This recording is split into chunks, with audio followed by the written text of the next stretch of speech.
This episode may contain strong language and adult themes. Viewer and listener discretion is advised.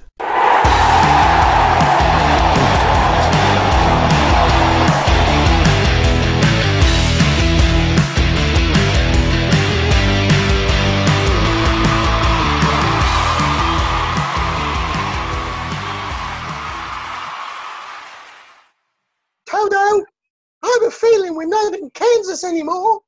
We must be over the rainbow. It must be time for the 22 dropouts with me and my great mates Sam and Phil. Listen, Phil, I just thought I'd make you feel at home. I don't know what. No place like home. There's no place like home. Oh no, you're among the little people now. Oh, well. Oh, Jimmy. Oh no, wrong film. How are you doing, boys? Good, guys. How are you guys? Yeah, good, mate. Good. The rain stopped. It only lasted about 10 minutes. Rain. Hopefully. So, Rain. yeah. Going straight over to Vegas now for the weather forecast. How's it looking in your end, Phil? It's hot. It's hot. Damn hot. Damn hot. It's so hot. Nice if you were the lady. It's so I saw this guy hot. burst into flames. It's that hot. You know what I'm saying? Yeah. Speaking of jungles, it looks like there's a great big green snake coming to eat Sam. Is that just your tail behind you on the chair? No, this is my my towel that I put down on the seat because it's because I'm posh, so I've got a leather seat. Well, it's actually Rexing or whatever it is. I don't know. Probably cheap PVC. So because it's rather we hot. call that faux leather these days. Fake leather, and it stops me sweating and sticking to it. That's good for your viewers to know that. It is. It's a good job this is not smelly vision, I suppose, given he's wearing a singlet. Oh, there's nothing wrong with wearing a vest, mate. Vests are really cool in these days. Yeah, it's a vest. It's a vest. End of. It's a vest. So how have we been, boys? How's lockdown been, or lockdown easing, or lockdown getting worse? What's it doing over in the States, Phil? You know, it's hysteria, and then it's not hysteria. The big news is the massive Sturgis motorcycle ride that happens annually. But 250,000 on Harleys and of the like are happening over the next 2 weeks. That's the big news in the United States. The sport bubbles are happening in baseball, which is falling apart because they got a couple teams that have infections going on, so they're taking the schedule. The NHL seems to be working. The NFL is going to get their stuff going together in the next 3 weeks, but the NBA also is having some issues. So it's a dynamic environment, and with all respect, the travel industry is actually picking up, but I think it's more about the domestic travel. People are obviously, you guys have all put restrictions on Americans traveling to your borders. I was supposed to be heading to London in the UK on Wednesday with my wife, and that canceled our trip yesterday because we're not there for 14 days to quarantine. And I spent $8,000 to go sit in a hotel room. Well, yeah, there is that. And you promised me you were going to come down and say hi. So I was going to come down and say hi, but I can do it behind a glass screen, and this time you won't be in prison. I won't be in prison. I have too many connections. So how's it affecting rugby? Because it's killed all of our sevens. It's killed all the sevens that you get involved with, and particularly the ones you organise over in Vegas. Yeah, it's been a destructive season for sure. There is rugby happening in Alaska. They've had 3 or 4 matches in the last month, a couple of tours up in Alaska. There is rugby happening in Utah, and there's rugby happening in southwestern Colorado. But for the most part, very little is happening. We've been involved in a couple of small things, but our big events have all been canceled for the year. And, we have a couple other events scheduled for this fall, and it seems like everybody just taking the safe approach, because this return to play component is putting a lot of people at fear of, one training. The second thing is, how do you try to keep people safer than what they are? The part I don't like, and this is a discussion to have, is why is it the responsibility of the referee to make sure that a person doesn't or hasn't tested positive for COVID, or safety regulations are being handled on the sideline. Is that what's happening over with you guys? Well, that's what they've been proposing for a couple of months. I think it's ludicrous to think that the referees have the responsibility. First of all, we're not medical practitioners. Second thing is that we're not event organizers or management. We're there to facilitate a playing environment, not a fan-based environment or a player safety outside of that stuff. How is it that we have that responsibility? So I've had these serious discussions because to me that's ridiculous to put that responsibility on the referee's shoulders. Yeah, I agree with you. Absolutely. Completely agree. I don't worry about it over here, because if the RFU make any more cuts, we won't have any referees anyway. That's there. That's even news. Yeah, I know. There has been big news. Now, one of the big stories that's come out this week, obviously we knew that the Dubai Sevens was going to be cancelled. World Rugby have cancelled the first two legs in Dubai and in Cape Town. And that's, a very sensible move at the moment, as far as I'm concerned. Trying to get players from, maybe 16 different countries over to one place at any one time is always going to be difficult in these situations. They've announced today that there is a smaller, more local tournament. They won't know until the 15th of October whether it can or cannot go ahead, but they are taking registrations now. They're not going to use the main pitch. The main pitch will be what was pitch 2. So very, very, very much smaller scale, involving netball and cricket as well. You can see the cricket going on because everybody stands at least 21 yards away from each other. That's going to throw a few things in the irons in the fire. I mean, are they going to have teams coming from overseas, or is it just going to be relatively local guys from the sort of southern Gulf states? What do you think, boys? Yeah, I knew there was something going on for a local-based tournament in Dubai. I'd heard, from certain contacts and friends and that out there. I mean, it's absolutely the correct thing that World Rugby have done and cancelled the first 2 legs for obvious reasons, with all the different teams, the logistics and everything of it. So, yeah, I completely agree with that. What they're obviously trying to do is keep the history of the Dubai Sevens going by still having that tournament running. So it'll be 51 years this year. I think that's what it's about, to be fair. Yeah, because when you miss a year, then it's very hard to get people back, although Dubai is massive. But, and obviously with the 7 series going there, it always helps that. But I wonder how big a scale it can be and how much interest there will be, and, what the logistics of it and the safety aspect and everything's going to be around it. And as, Phil was pointing out earlier about, will they go down the same route and putting the pressure on, on the referee group? Actually, find out if there's... It's a good point, isn't it? Registration thing that way, teams come across, we know they're going to be locally based, but that doesn't change anything. You can still have it or not have it. So yeah, it can't happen. You can't have the referee checking these things. They're going to have to appoint local people to do that. Yeah. A bit like making sure you're in some leagues here. You've got to have your form into the referee. It's got to show your front row players and their registration numbers. But it might need to go to one step further than that and show their last test date and the results. Referee can't do that pre-game. Mike, it's even simpler than that, though, in my perspective, right? Even if you had a negative test from 3 days ago prior to you arriving, and let's say you got a contamination while you're on the flight or in the bathroom, right? And then all of a sudden you show up at this event and you may not show any symptoms for 12 or 14 days. Yeah. It's so asinine to think, how is it somebody's responsibility beyond your own responsibility to take preventative measures as much as you possibly can? Like, it's ridiculous. And this is one of the reasons why we should be, in my opinion, we should be doing both types of testing.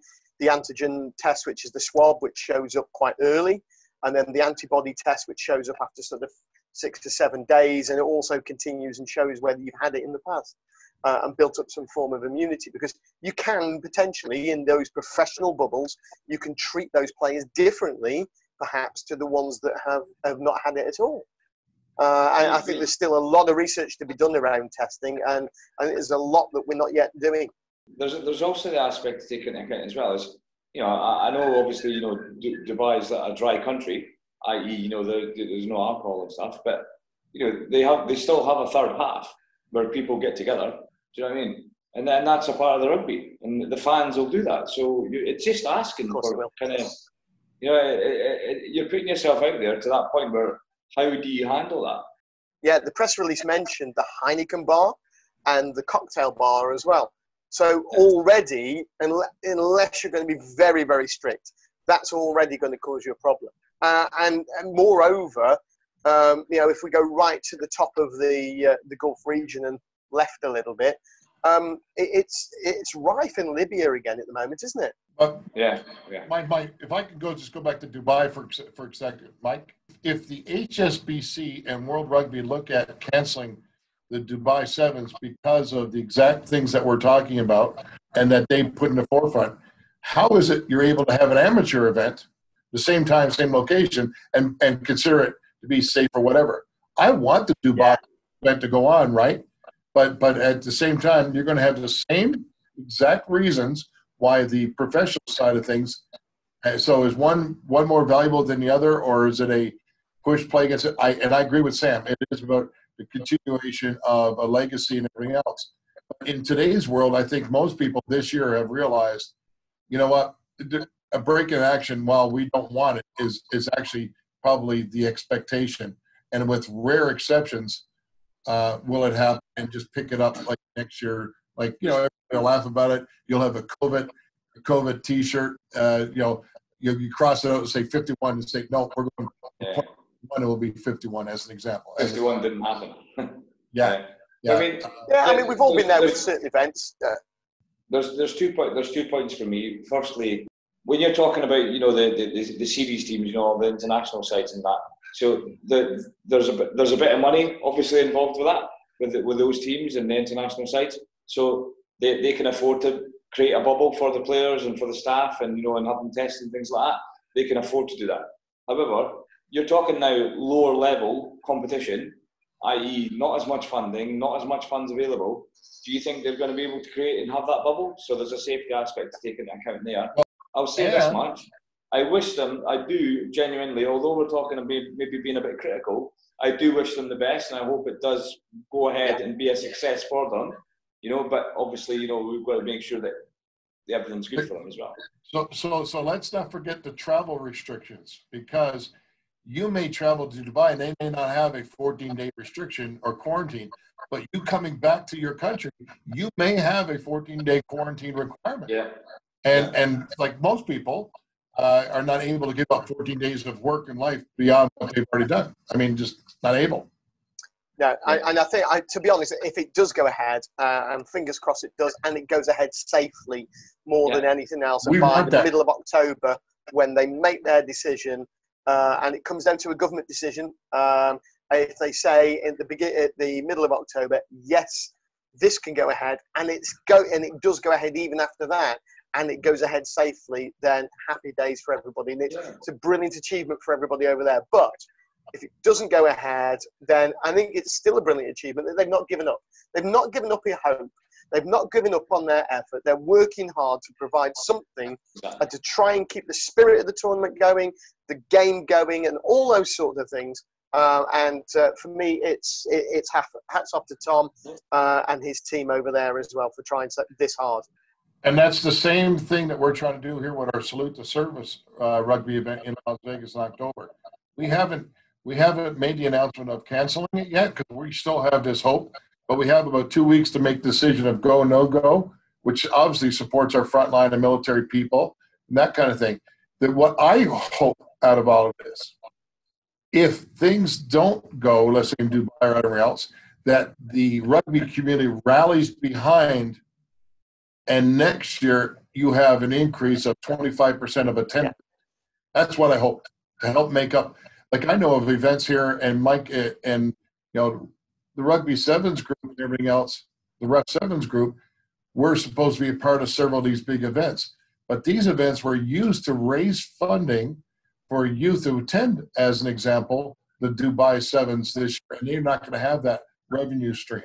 So the key to me is, honestly, is that if the event doesn't happen this year, let's look at ways of making it much better, 25% better next year, to help offset the losses. And we're not just talking about financial losses, right? There's that esprit de corps that is lost out of our heart and things like that. No, I agree. Anyway, Sam, what we haven't talked about is how's Malta doing? We've talked about the USA. We talked about Dubai, Libya, the UK. What about Malta, man? Yeah, we were doing fine for about a week or so. We up to 2 weeks, I think. We've had 0 cases consecutive days and stuff. But we got down to, I think, 3 or 4 cases, but no new cases for like a couple of weeks. And then suddenly, after a couple, like a hotel pool party, there was a feast that went ahead. People going into the nightclub district, Patchville. We went from 0 to well over 400 cases basically within 2.5 weeks. Wow! So yeah, it's no joke. For an island that small, that's bad. Yeah, our highest spike was 52 back in April, and it's now at 54, which happened on Sunday. Well, mate, listen, you make sure you stay safe. Right. And Lawrence does send his apologies as well. He is working tonight. But guess what? Have a look at this photo. He went out for a bike ride the other day. It was 150 kilometres, 8 hours getting a sore bum in the saddle. And just look at the T-shirt he's wearing. Mate, nice one, Lawrence. Anyway, it's time for us to take a quick break. And when we come back, we'll have tonight's special guest with us. So we'll see you straight after this.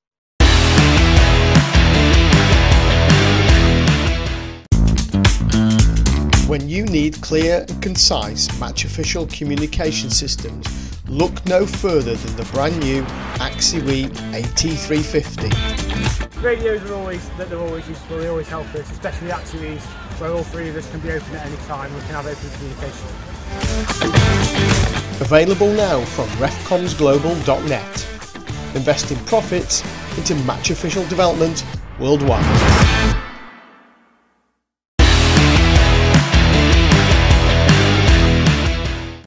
Welcome back to part 2 of the 22 Dropouts. Your favourite, in fact, one of your only shows and podcasts on rugby online right now, because everybody else has taken a break for the summer, and damn right they should too. But we don't care about that. We're giving you the weekly lowdown on everything that's happening in and around rugby from our very unique whistling point of view, and all the bullshit that you love as well. Before the break, just say that again? Can you just say that again? Because it was really if I had the script, I could say that again. Do you really want me to do it all again?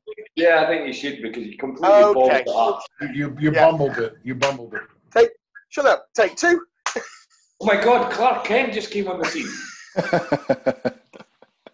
Have you taken over from Chris fucking interrupting me? Yeah, that's the whole freaking point. Right, shut up now. Welcome back to part 2 of this week's 22 Dropouts. We are, of course, a YouTube show and a podcast available wherever you get your podcasts from. Don't forget to check us out and like us on our social media feeds. It's Twitter, Instagram, and Facebook. All 3. We like the trilogy. Just search at 22 Dropouts. Now, we are not going to take a summer break like those other podcasts and shows. No, no, no. We're far more important, far more serious, and we don't want you to have to take a break from all the goings on in rugby. And believe me, there is a lot. Now, before the break, we did say hi to Lawrence and to Chris, but we also should mention tonight James, who is suffering quite badly from one of those self-inflicted injuries. It's not sunburn, it is gardening. And he's pulled his back, lifting the weeds up today. So, James, no sympathy from us. Tom, we know you've got something else on tonight, and we look forward to having Tom back, because he's the only one of us that actually knows what he's talking about most of the time. And now, a very special request for Mr. Roy Monk, calling Roy Monk. Now that you are fit and healthy and well again, we need you back on the show. And for a very special message, we're going to go to your good friend, Phil, in Las Vegas. Roy, here's the deal. If you can skydive on your birthday, and by the way, happy belated birthday to you. If you can skydive, you can get on this show. No excuses. We do Did have he one survive thing to do the next. skydive? Well, the pictures of what seemed to be on Facebook, you know, again, the truth media that we have, seemed to show that there was no personal injuries sustained. Very good. Now, according to UK TV law, we are supposed to put a little PP at the bottom of the screen if we are placing a product somewhere. We can't be fucked with that, so we're straight over to Las Vegas for.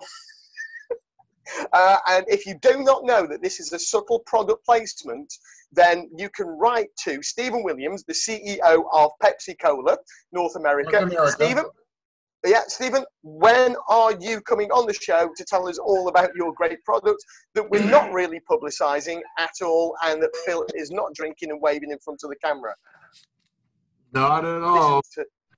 Strategic. Now, I don't know. We should consider things. I think Coke's better than Pepsi. Whoa. Whoa. Now, okay, boys. Okay. Now, we don't mind plugging a few products. In fact, we normally plug in beer. So I suppose it's only fair that we plug Pepsi for Phil and for Stephen. Anyway, it's time to say hello to tonight's special guest. He's been waiting in the wings for far too long.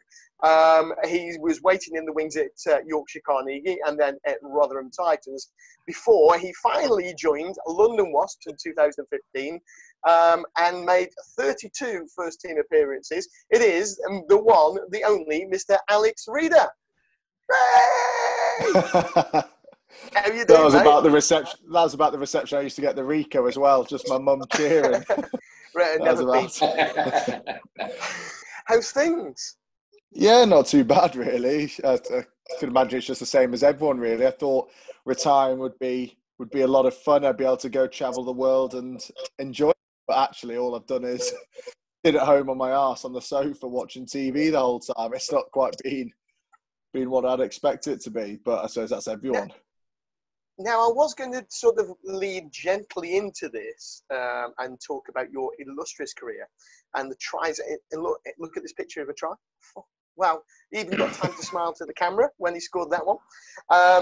Now, by the way, Alex will show a picture of you scoring a try there, so don't worry, Lovely. Don't worry. Yeah. Now, we were going to go down that route of being quite subtle and quite nice, but you brought it up. What the hell are you doing retiring at your age, man? Well, it wasn't quite how I saw it going, but unfortunately, when you get tackled and your knee's facing the wrong way, there's only so much rugby left in the tank. So yeah, it was obviously a lot earlier than I would have liked. The frustrating thing was I never actually suffered with injuries. Never had injuries at all, really. My whole career, I was pretty robust, and then unfortunately, just had two mega ones back to back, sort of my shoulder into my knee, and that was me dust. So yeah, sort of, I wasn't one of those injury-prone players that I could have seen it coming. It just came out of nowhere. So, yeah, you're not Phil Greening's toe, are you? No, so it happened. You know, it's one of those that, unfortunately, the nature of the game is going to happen more and more frequently, I worry.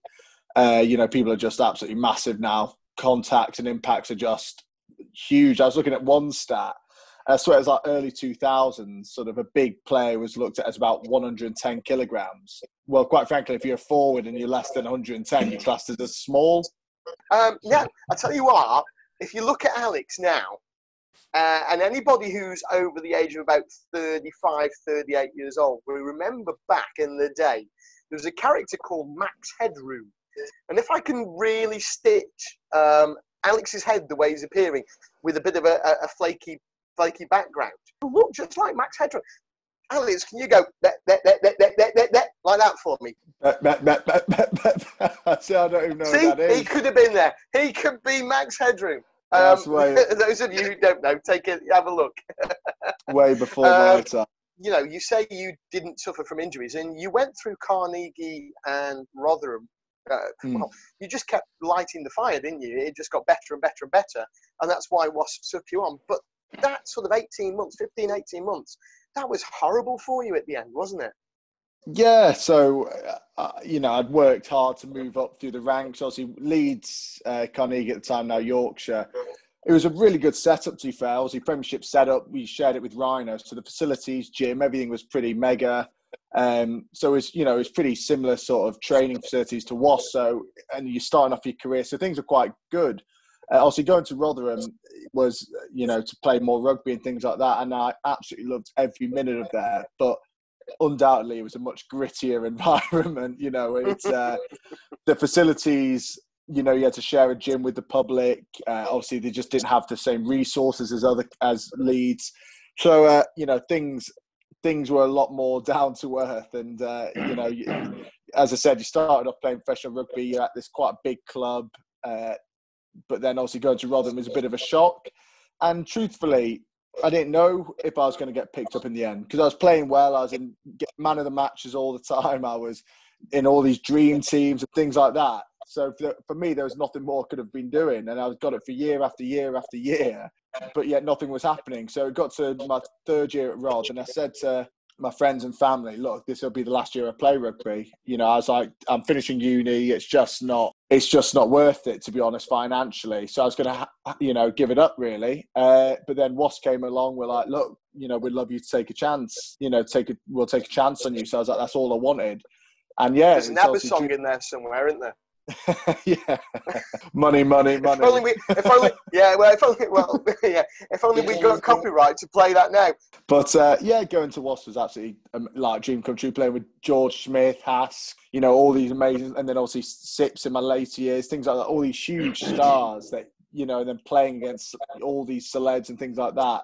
It was amazing. It was, you know, everything I dreamed of, and things were going great. And you know, I played a lot in my second year. I was told I was first choice in my third year. You know, I was going to be starting 6, but then obviously got injured and things went a different way. But look, things happen. Shit happens, really. You just got to sort of suck it up and move forward. And that's sort of how I looked at it. I really struggled for a long time with accepting it. You know, I didn't want to accept what had happened. But, you know, looking back, I've got nothing but fond memories. And what can I do about it? It's happened. I gave it my all to come back. You know, I can look back and be happy, but it was tough at times. But, you know, I got to a place that 99.9% of people don't get to. So how can I be too upset? We don't want to put a downer on it, but give us your best story you can tell us about Hask without getting into trouble. We've all got a few. Well, actually, so before I joined, I'd sent a photo to like all the Rod lot as a bit of a joke because obviously Hask big into his fitness, shredded, an unbelievable Nick, and he was away at England camp. So I sent a photo to the Rod lot being like, Hask ain't got shit on these abs, and like tensing up in the mirror as a joke because he's in phenomenal nick. And anyway, one of the lads tweeted him with this picture. Hask thought I was a fan, called me out saying I had a Terry rig, and mugged me off over Twitter thinking I was a fan. And then 2 weeks later, you're in camp with him.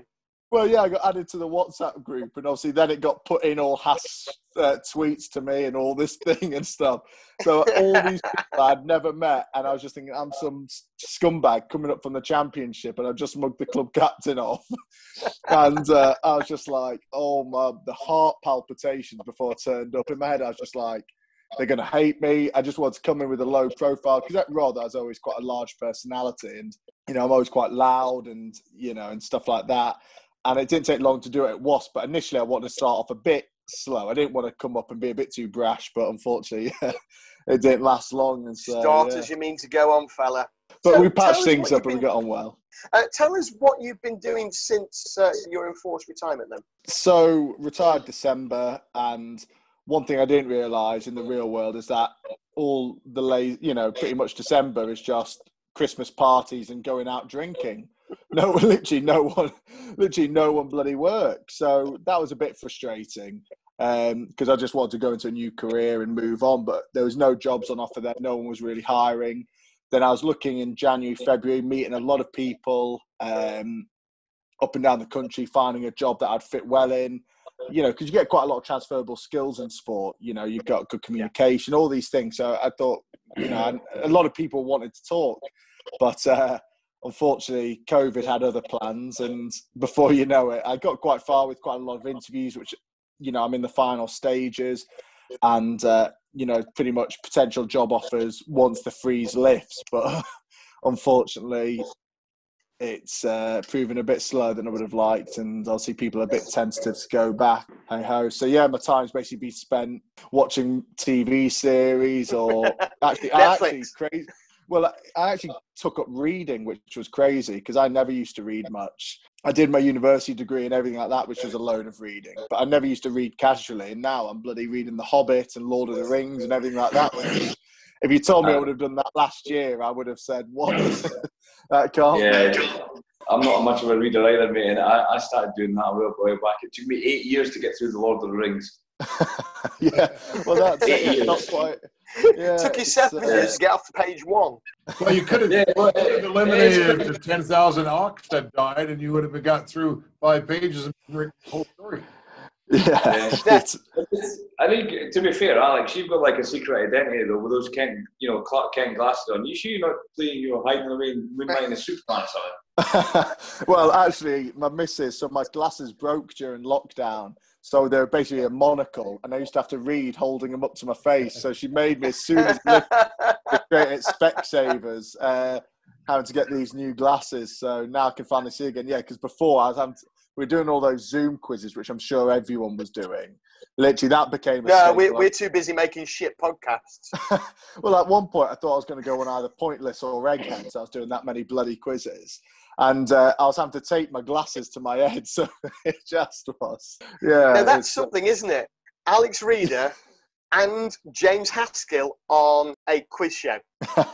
Well, yeah. To be fair, we got, as you I said, heard it here first. We get on well. Get started? Well, yeah, you'd have to pay him enough to get on it in the first place. He There doesn't is do that, anything for free. Now, listen, you are looking for something else to do. I know you've been part of the Rugby Players Association as well, and we can talk about that in a little while. So, camera's on you, mate. Now's the opportunity. You can put this on your LinkedIn profile. Just go out there. You got 30 seconds. Tell people all your transferable skills, why you're such a great man, and why they should employ you. And why you want to become a match official. Well, to be fair, actually, I wouldn't be adverse about being a referee, but the problem is I can't run. When the future of refereeing could be those spider cams over the match. So if I could control that and then referee from sort of the Truman-like sort of, well, potentially, yeah. How much do they pay? Do they pay rugby wages? Alex, you actually made my point on this. Even though you may not be able to run, there's lots of responsibilities as match officials on the sideline, in the box, that kind of thing. So, everything else, I think there's a recruitment opportunity here and a plug for match official. Yeah, well, I mean, as I said, I in the RPA, I dealt a lot with, with referees coming in and speak to us, and I always actually had an all right relationship with them, but. I don't turn into the dark side. I'll be shunned by the rest of the lads, but needs must, as you say. It's not so dark. When you're in the tunnel and you hold the light, it's not so dark. I have the power. Yeah, I don't know. So, Alex, tell everybody about you, what you're looking for, and why they should hire you. Off you go. Well, to be fair, this is more of a generalised thing for a lot of sports people coming out into retirement, unfortunately, that just the sort of transferable skills in terms of communication, humility, being able to adjust to ever-evolving challenges, you being in a high-pressured, high-demanding environment with a lot of expectation in terms of being a role model, in terms of doing media appearances, in terms of playing a game whilst having to adjust to the challenges. So you have to balance a lot. Equally, obviously, quite a lot of us did further education, so you're balancing that. So they're all skills that can correlate into a business environment, sort of multitasking, taking criticism and then improving from it, and sort of having the communicational skills to be able to have dialogue with teams and grow as an individual. And I think those are really the foundations of anyone. And I think the skills and sort of understanding of the business jargon you can learn, but the skills that you develop in sport, I don't think many people do get through university. I think they learn all the textbooks, they learn the dialogue, but they don't learn the opportunities to communicate with people and really grow and go and pitch. I've done keynote speaking in front of 1,000+ people. I've done interviews in front of tens of thousands of people. I've performed in front of over 60,000 people. Not many people can do that and feel comfortable. So I just think it's, a good environment to grow and actually for businesses, I think it's a really strong place for a rugby player. We agree, and we'll take 14% of a finder's fee. No, there is one question though, Alex. Can you sell Pepsi Cola? I want you to sell now, Sam, this bottle of Pepsi Cola that Phil is holding up. Off you go. It's like Wolf of Wall Street, isn't it? Well, where are you, Sam? Do you say you're in Malta? Yeah. Oh, I was actually in Gozo last year, but anyway, I'm getting off topic. Well, obviously in Malta, you must be absolutely sweltering. Could you think of anything better than a cold, refreshing Pepsi? Especially I'm hearing the taxation on Coke is astronomical, whereas Pepsi, especially Pepsi Max, there's no sugar levy, so it's cheaper alternative for you. Quench that thirst. I think you just swapped me over. I flipped the coin and went over to Pepsi side instead of Coke. I tell you honestly. Steve, new salesman for the Mediterranean sector. He can live in Cyprus, Sicily, and Malta, and I'm sure he won't mind doing that and travelling around and about for you. There you go. I'm moving to Malta next year to my new pad, so feel free to come over. You're welcome. Yeah, moving to Gozo next year. Yeah. Oh, Gozo is absolutely breathtaking, to be fair. Yeah, we went last year because everyone had bigged it up, and I was thinking, it's not somewhere that I always thought, I really want to go. I thought the Caribbean, those sort of places, but actually, it's one of the most breathtaking places I've ever been. It was stunning. Yeah, it is, yeah. Now, listen, we are nearing the end of part 3, and Alex will be back. Part 2. We're nearing the end of part 2. Alex will be back in part 3 with all of the rumours and gossip. But Alex, before we go, we just want to get your opinion on something. We've not talked about it, and we should. The news from the RFU that England Sevens, men and women, are no more. We'll talk about it a bit more in part 3, but just tell us what you've heard and what people that who you know have been talking about. Well, just similar to us, what's happening in a lot of places like Leeds Carnegie Academy and things. Cuts are being made, but for me, there's some places they're cutting whilst not, protecting other areas. And I know you've got to protect some of your most valuable assets. Obviously, England rugby is the flagship. The men's 15s. I know that is the flagship, and I've always stated from the start, I don't think rugby players get paid nearly enough for what they put their bodies through. But then again, I suppose that's just supply and demand. And unfortunately, the game doesn't generate the money that football does. But I just feel that they've clearly kept resources in certain places whilst letting others struggle. I think the sevens game is so important, especially with the Olympics. Why could they not have sort of reduced some of the match fees or sort of use some of the funding in other areas, or even restricted? Look, I want the Premiership to grow, definitely, but surely there are ways that they could have capped the amount they can pay a player and use, and then reduce the wages. I don't know. I just think that there could have been ways to have saved Leeds Academy, saved the Sevens, potentially saved the women's game and things like that. But I just don't think they have. I think, the autumn internationals will come. They'll still be paid 28k a game. Whereas, are you telling me they couldn't have just said, right, you're getting paid 10 grand a game, 18 grand a game saved over 23. You're saving almost 400 grand a game with the Six Nations and 4 game autumn internationals. Are you honestly telling me that with over 10 million saved, money wouldn't be there? And that's just one season. Yeah. You could run the Sevens programme on $1.5 million if you were careful.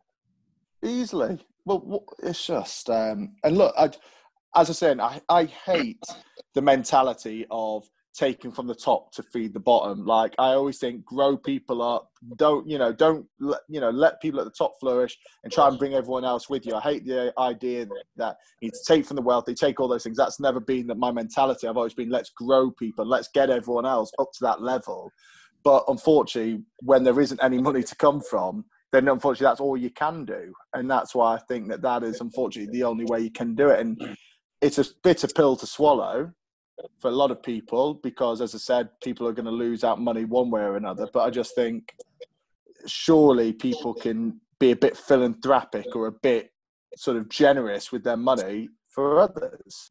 So that's exactly where I was going to go with this, Alex. You have a showcase event, a national team leading into an Olympic year, and you telling me you cannot go out to get philanthropic donations or corporate sponsors to help push this through for the next 12 months. To me, that seems ridiculous that there isn't enough support to make that happen.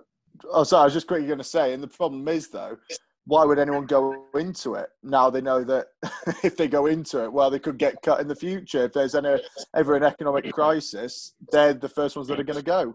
Absolutely. And we'll carry on this in part 3. We'll see you after this quick break.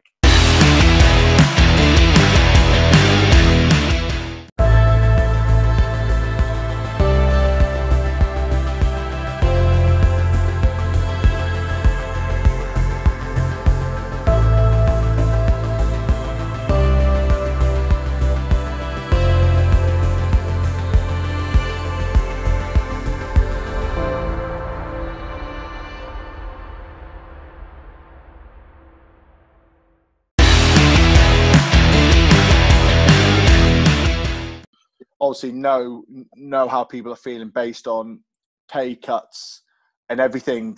The general feeling within rugby and the general feeling seems to be that the game seemed to have garnered a lot of attention. It was growing and things like that.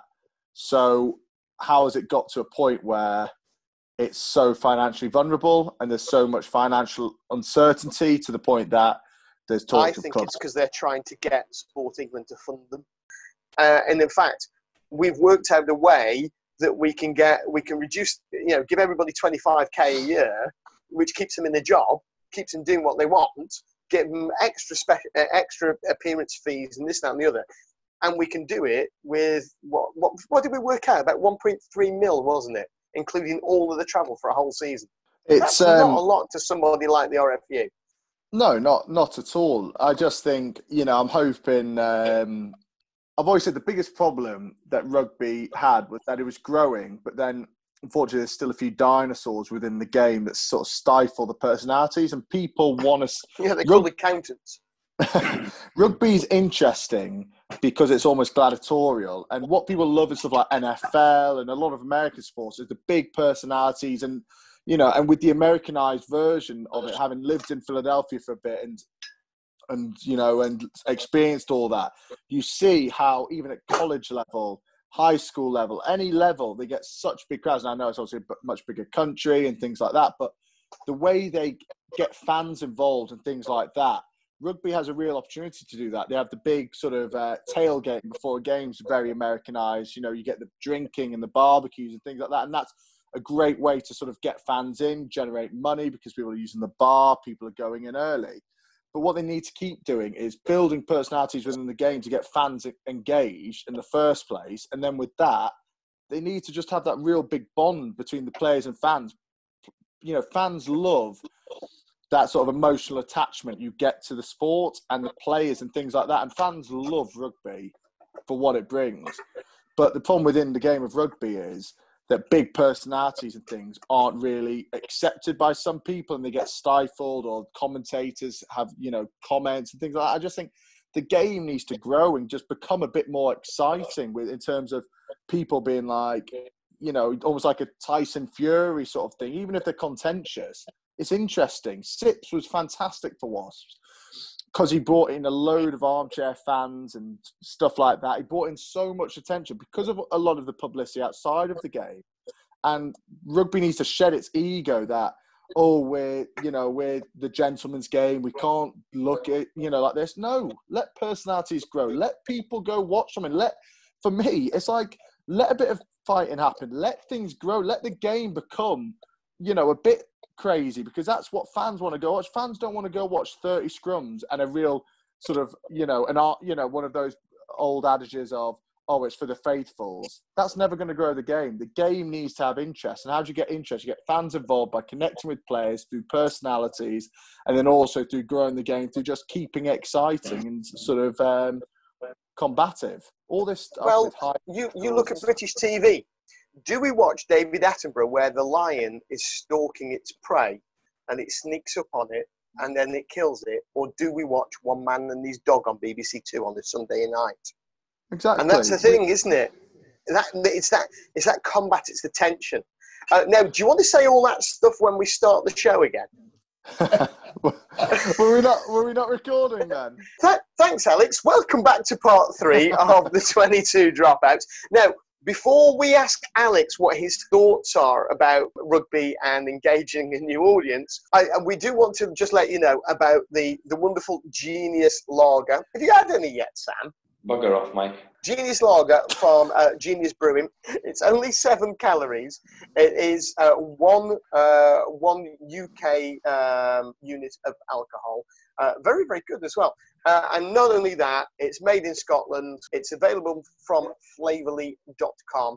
And 5 pence from every single can of this that's sold goes to help the Doddy Weir Foundation, who, as you know, is one of our... Look at that. Don't I look good? It's one of our charities that we like to support. In fact, I couldn't get the guys on tonight, but this comes out on Friday night. If you're anywhere between Twickenham and Portsmouth on Friday, you will know on that route that the Rugby Against Cancer walk is going on. Because of the COVID-19 pandemic, things have happened slightly differently this year. They couldn't do it how they wanted to, so they've done it in reverse of what they did last year. And there's 15 people walking from Twickenham back to a club in Portsmouth. Now, if they're coming past your club, make sure, please, that you do give them all of your support. And if they're not coming past your club, whilst you're checking out the Doddy Weir Foundation at my name and then the figure 5 Doddy.co.uk, please do go and Google Rugby Against Cancer and help them with any way that you can. I absolutely love the fact, Mike, that you've actually found something Scottish that you like. It's ridiculous. Hang on. And I'm not talking Depending about... on my camera angle, I look like I'm talking about this, the product that's made in Scotland. And it's not Iron Brew. I do like it. I do. Jason, send me some more. In fact, Jason, send me Sam's share, because there's loads of duty if we send it overseas to Malta. Which is why you get told to bugger off. Anyway, would you like fries with that? Yeah. Can I have ketchup as well? It's 2 pence extra per sachet, sir. Yeah, I'm not paying that. They can go and get naughty. Listen, do you know that in Malta, well, Alex will know, because I'm sure he equated a Burger King or a McDonald's whilst he was in Gozo. Didn't you, Alex? We did. Yes, we did. We're a bit hungover, we did, Yeah. See, do you know you actually get charged for these little things in Malta? They actually charge you for them. It's ridiculous. I will not ever pay for them. You get charged like €8 or €9 for a bloody burger and fries, and they can't even give you ketchup for free. Shocking result. It's a heinous crime. Hashtag you heard it here first. Heinous crime. You can take the lad out. Listen, we are not going down the route of heinous crimes again after last week. Phil hasn't even got his wig with him this week, have you? Oh, no, I do. Well, in that case, I'm going to turn into Zorro with my COVID mask, and I'm going to run away. And look. I can't run away because I can't see. There we go. I put it on properly now. Seven's ref and actually, and he's turned into a vegan. Vegas. What's that? Vegan strong. No, it says vegan strong. Vegas. Okay. Anyway, enough of that. Can you smell my breath? No, this mask is working. See? No, but we can't hear you either. So, yeah, now Alex has brought us very, very nicely into part 3. And wait until you see this, Alex, you'll know it's a completely amateur show. We just want to find out how did retirement at such an early age make you feel? So I was injured for such a long time, so obviously going through my rehab, initially I really, really struggled, but then I sort of come to terms with it. So when I actually physically retired, I'd sort of come to accept it for quite a while. Interesting, it was in Malta that probably did do it for me, because we're walking by the sea, my partner and me, and I slipped on a rock and I felt my knee shift like it was going to buckle underneath, and that was just stepping off a rock. And I just thought, geez, if I can't even step off a rock, how am I going to keep playing a game of rugby? And so it was really actually that moment that I was just like, you know what, this just isn't going to work out for me. I was like, long pre-season, I'd give it a chance. But going into the game I played against Saracens, I just knew it wasn't right. I basically was trying to carry with one leg. It just felt horrendous. So I sort of knew it was coming. So when it did physically come, it was almost like ripping off a plaster. Like, it was almost a bit of relief that it's just finally done. You're waiting for something for so long, and I was just happy it was done. Also, you have a lot of sadness when the surgeon says, look, you'll probably never run again. You're going to have another op. We're going to have to fix everything. Your knee's busted. You gutted just because you're going through it all again. And obviously there's a bit of sort of certainty behind it. There's no, is it a bit definitive, like you're finished sort of thing. So that was very sad, but just I learned to accept it for quite a while. So I was lucky in that respect. You got some lads who it'll happen, and then a week later they're getting told they're finished, and then they're going through it all and having to come to terms with it. Whereas I had so long of being in a contract, being supported by the club, all these things, whilst coming to terms with it. I actually was in a pretty decent place compared to a lot of people. Mike, did you poke yourself in the eye? No, I've been chopping chilies, and what you don't see on camera is I've just rubbed my eye with this hand. No, and it was just an emotional. It was an emotional part. It's all right. This is an emotional segment. Is this where the grown men I cry? feel for you, Alex. I do. I feel for you, mate. This is quite painful. I'll tell you, the waterworks. That's the first by the time way, someone's cried. It couldn't happen to a nicer person on this call. Yeah, that's what I was thinking personally, Don't worry, Alex. It's a bit of an in-joke with Sam. We have to do it that way. I can't be asked to give him the proper one because I'm too tired, so just do that. Oh, dear, my eyes. Schoolboy error. I tell you what. Jill Douglas doesn't have this problem, does she? She didn't have this problem on our special because she's a professional and she knows what she's doing. And I really, Alex, can I have your? Oh, you need to wear safety glasses, Mike. You're wearing safety glasses. Here we go. You can't tell anymore. Anyway, as we were saying, it's quite remarkable actually just how strong you've been through this, and as you say, it was a bit of fait accompli. You knew it was coming, and it's just a question of when do you get used to that. We've had Matt Leake on from the Rugby Players Association before about supporting players. How did they help you through this process? So obviously, from a financial point of view, you get a career-ending payout, which is obviously very important because you need to make sure that you're not going to be on the streets. Luckily, my partner's a doctor, so we do all right. But do you think you could help Mike? Because he's fucking lost it right now, like. Yeah, it needs to be in a Don't know what you mean, jacket. mate. I've got no idea what you're talking about. But obviously, money's always the first and foremost aspect of any retirement. So that luckily to be protected there, and Wasps equally with that paid the rest of my contract. So luckily that was a big relief. But the RPA also sort of transitions. They have transition officers that help like move in careers, but obviously they can only do so much in lockdown. There's lots of ways, but unfortunately, they've had to put a stop on a bit of it. Normally they provide funding for extra exams, which I'm doing financial advising exams. Normally they would help fund that, but unfortunately there's no money in the charity because of what's going on and things. But just, sort of speaking to them and things, they've just been great and stuff. And even some of the non-execs, they've all been really good at getting me connections and speaking to people. So they've just been really good. There's only a finite amount of money, and they rely a lot on functions. So they have the RPA end of year awards that are hugely lucrative. They earn lots of money through that. And so obviously to lose out on those, they'd have no other source of income. So they've been hit really, really hard, to be fair. And it's obviously a really tough period for them. And as I said, because they don't have any other forms of income, it's going to be a bit of a perilous time for them. So Alex, I got a question for you. And first of all, you got a real positive attitude about obviously retiring for something that you love, and you're still wanting to be involved in some other way. So let's talk a little bit about how this has affected you mentally. And again, you've already been very positive, and I'm not that I'm shocked because I don't really know you. Most people, this would be a real traumatic impact. So I guess it hit you earlier than what you thought, but how do you plan to stay engaged or go forward?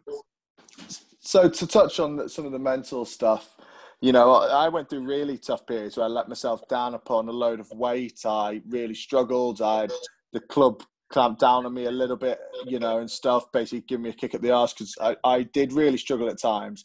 As I said, I've worked through it now and I've tried to have a bit more of a positive attitude and speak to people and doing a lot of public speaking and events to promote people to speak out.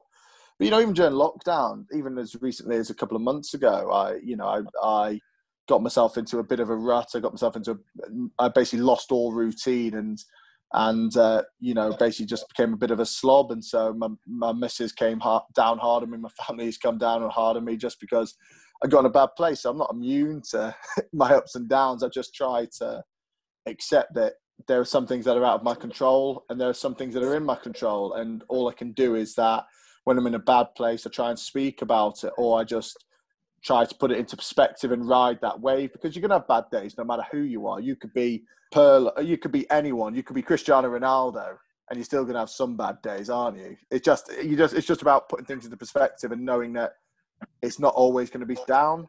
So that's how I deal with it when I struggle now. But staying about involved in the game, I've done my RFU level 2 coaching so I can coach. So what I really want to do is start coaching children and things like that. I don't think I want to coach in the adult version just because I love the thought of, you know, say when I have children in the future, hopefully coaching them and just being able to teach them and grow. I think I'll get a lot of reward from that. So that's something I'm really interested in doing. So I've got, as I said, done those qualifications because that's something that's really important to me, making sure that they grow up enjoying it and stuff like that. And I just want to stay involved in that aspect. You mentioned your missus coming down on you a little bit and everything else, but just a little bit about the support network that had around you that actually helped you get through, you know, negative times and helped put you in a positive frame of mind. Yeah, so obviously within the club, I,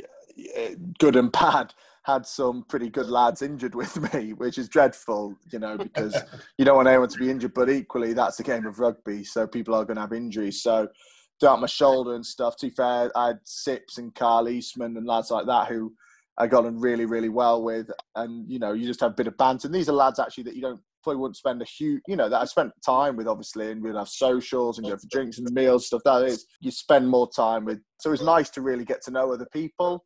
And then when I had my knee injury, Jack Willis, Jimmy Gopperth, those sort of lads were injured as well, and Marcus Garrett and stuff. And we all were in a similar boat. So we could all really rely on each other and support each other because, you know, everyone who gets injuries knows that it's not a straight trajectory. It's very much up and down like a roller coaster.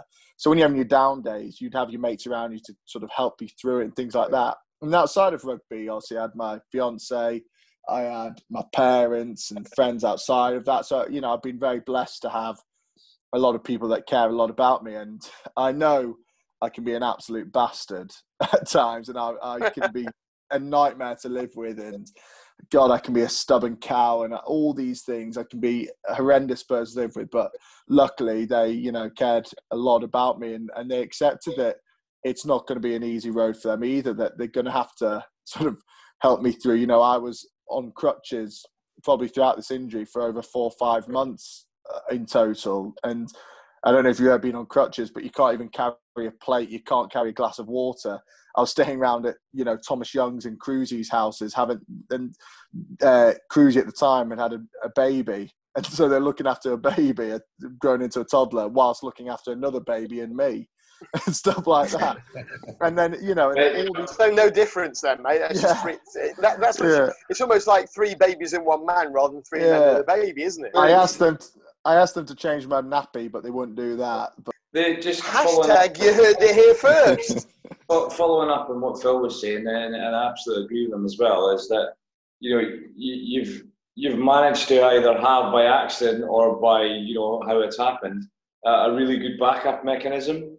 So, you know, you've got your family, you've got your friends, and as you rightly said, you know, your family just basically give you a kick in the ass and say what you've been a slob for.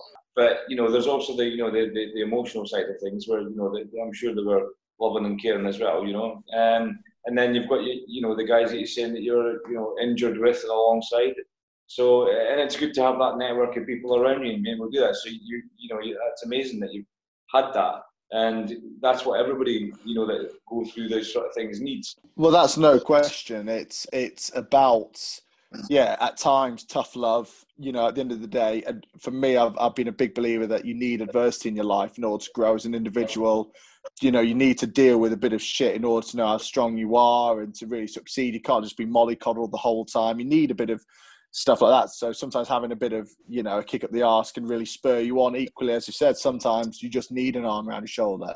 And that was I was lucky to have quite a wide net of people. People in my life are pretty stoic. They're pretty, they're not the most emotional. So they would be the more kick up the arse people, whereas I have others which are very emotional. So it's good to have a broad array, but it's so important to people in those positions where someone's struggling to understand that it's not a rational frame of mind either, that someone might be going through stuff, and it could be someone, like your son or daughter or anyone, you don't know what struggles, and they might not be in a rational frame of mind. So take how they're acting with a bit of a pinch of salt and know that you love them and like they're going through a period. So unfortunately, you've just got to ride it out. Now, obviously, sometimes these periods can last a long time, and if these people, and sometimes you can only do so much, but a lot of the times these things won't be as long as you think. And obviously a lot of people will be struggling in lockdown now. This is an unprecedented time for a lot of people. So it's about understanding that, look, it's going to be only a couple months more, hopefully, get through it, and then things will get better. And that's how, as I said, I've tried to look at stuff that these are times in your life that are really tough, but the majority of life. A very good close friend of mine here helped me through a bit of a difficult time that I had a wee while back. And he just explained in a way that he said, basically stepping on a pebble. It's that minute thing compared to the bigger picture in life. You just step over it and just keep working hard and keep going forward, and he put it in perspective, and sometimes you need that from someone, and that really helped me, because I was just, my head was stuck in that sort of ditch and I couldn't get out of it. So, I really appreciate that when he did that. But on a side note, you're talking about friendship. I mean, Phil's actually went and got a pair of sunglasses here just so he can be friendly to Mike here, and not like make him look like a complete tit that he is. But so you've got to respect someone like Phil that's willing to do that. I think I've got pink eye, whatever the fuck that is. It's an American saying. Anyway, I'm going to try and take my glasses off. We're going to take a very, very quick break, and we're going to be back with this week's Rumour Mill right after this.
Welcome back to part 3 of the 22 Dropouts, where we're joined tonight by the fabulous Alex Rieder, formerly of Wasps, now looking for work. If you're on LinkedIn, this is the guy you need to go to. He will be on my LinkedIn page, Phil's LinkedIn page, Sam's LinkedIn page, and Alex's LinkedIn page by the end of the week. So just make sure you check this out and you link with him, because we're going to help him out, and I'm sure you are too. Anyway, it is time for the world famous the exclusive, the name and light. It's the premiere of the rumour mill for this week. And now, there has been something big in the rugby rumour world. And according to ruck.co.uk, they have named the worst player ever for every Premiership club. Alex, you've got a view on this, haven't you? And there's a few that have just popped into your head. Well, I just think some of them are based upon, it's just headline grabbing more than anything else. Sam Burgess to be Bath's worst ever signing. Now, I know it cost him a lot of money, but he came for one season, and everyone I spoke to when they played Bath, he was an absolute beast. He just wasn't given a lot of time, a lot of pressures, a lot of moving parts. He was playing 6 for Bath, centre for England, so many moving parts. Like, how on earth are you expecting someone to pick up the game, especially the Premiership? Show the Prem some respect. It's a really tough league. So, and he came in and I thought he played some really good games. And then it's also, you just go through a bit of them and, you just see a few that just picking up injuries. For me, that doesn't warrant being the worst ever signing. I just think there's a lot worse things. And sometimes that's a frustrating thing that, a bit like sometimes you see it with fans and stuff. They can just get on your case so much about such small parts, or they got to be in the bonnet about someone or whatever. I remember, one fan was trolling Thomas Young after he played Exeter, saying the only reason he's playing is his dad, and all these horrible things. You're like, no, he's playing because he's one of our best players. He's an unbelievable player. I don't know what you're saying. And the problem is, you just get some people that, like armchair fans, it's like anything. They just love to comment, love to put you down. Yeah, and you're just a bit like, you know what? You pay your money. I think what we need to do about this rumour is this. I just think the rumour is it that, like, everyone just loves to speculate or turn their 5 pence, but at the end of the day, unless you've been in that They're all environment, bored now, aren't they?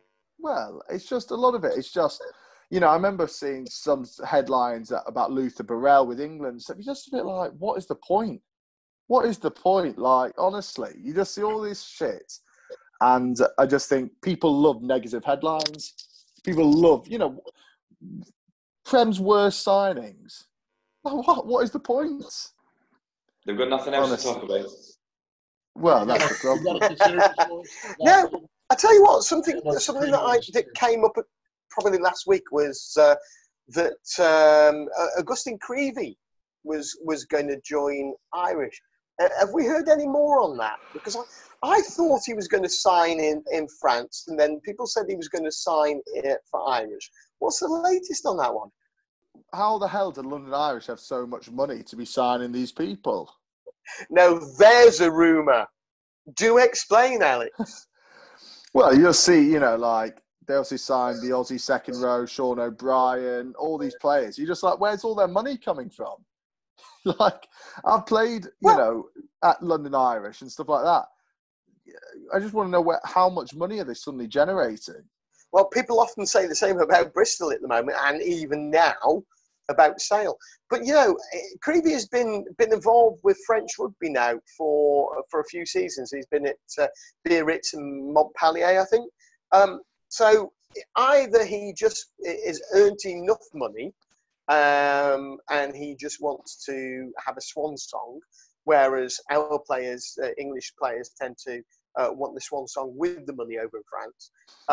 Or there's something else behind this. And I'm not sure whether there's a lot of speculation just to wind other teams up at the minute.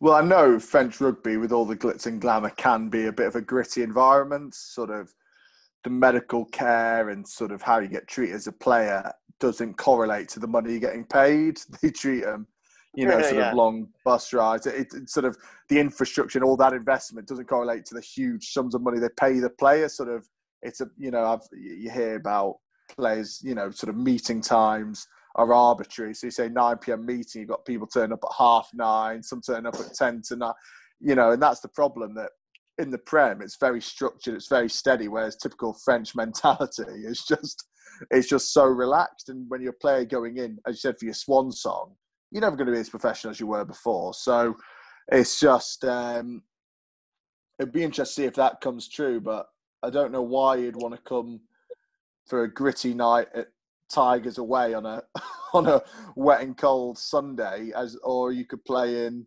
south of France, sort of lapping it up. It doesn't really, or even if you're wanting a change, why not go to the play in America or Japan or somewhere? Like, surely that would be a better option. But Hawaii. I hear Hawaii. Yeah, you could play in Malta, couldn't you, mate? You wouldn't mind that. You could run rings around them. You wouldn't get tackled. Yeah, the ground's hard enough, so you wouldn't get you could run them. But now, here's a question for you. What former pro players do you know who now have gone into the license trade and now own a pub? See, I know Paul Doran-Jones owned a restaurant in Gloucester. Obviously, there's Wolfpack. Thinking head. Well, there's Wolfpack Lager and stuff, isn't there? Yeah. At Sarries, and then there's, I think it's Mike Ellery does like a cocktail thing as well. So former Sevens lad, played for Sarries and stuff like that. I think he has a cocktail thing. I'm trying to think if there's anyone else I know. A few lads have like things with skinny beer, the skinny lager and skinny cocktails and that stuff. But in terms of opening a pub. Did you know that Gavin Henson now owns a pub? Oh, does he? No, I know Jack Nowell, Gordon Darcy, Heslop. Heslop's in a consortium, isn't he, with a number of Irish Jack players. Nowell owns a pub? Yeah. You hear it? Check it. I'll tell you. You hear it here first. Yeah, I'm hearing the news. Well, I mean, it was always one of those things. Like, I've been to a few pubs in Toulouse, following Wasps. Usually, when we got beat over there, you've got pubs over there owned by former Welsh players. You've got pubs over in Australia owned by guys as well. And it seems to be the sort of in thing now. So maybe we should do a special on those and bring all of those landlords into one show. That might be quite good fun. Should do a live one from each of the I think we should go out into the community, into the pub community, socially distanced, of course, and do that. And bring you a show from Gavin Henson's pub. It's a service. Of course it is. Now, as you can see, Sam has already disappeared because it's Beddy Bye's time for poor little Sam. His mummy says it's time for Sleepy Byes. But we're still with you, but not for long, because it has come to the end of the show. It has been a brilliant show, and we do thank our very special guest, Alex Rieder, for his time and his insight tonight. I'm not sure how much insight there was, but there was a great deal of time. He's completely fucked up the show. I've got how I'm going to edit this. Good job editing. Yeah, thanks a lot, mate. I think that wasn't a good job. It was good luck editing. Anyway, listen, we've had a fabulous time. Alex, we say this to almost all of our guests, and we mean it to almost all of those that we say it to. But you're welcome back anytime, and we'd love to catch up with you. We'd love to see how the job hunt is going after your wonderful LinkedIn pitch and your pitch tonight, and we'll make sure that everybody that we know has a look at it as well. But in the meantime, Godspeed, God bless, and with your family and your wife being a doctor, we send out all our best wishes to her as well during this very difficult time. Keep strong, keep smiling, because it's the one thing the bastards can't take off you. And we'll see you all again with a brand new show next week. Good night, everybody. Bye. Night.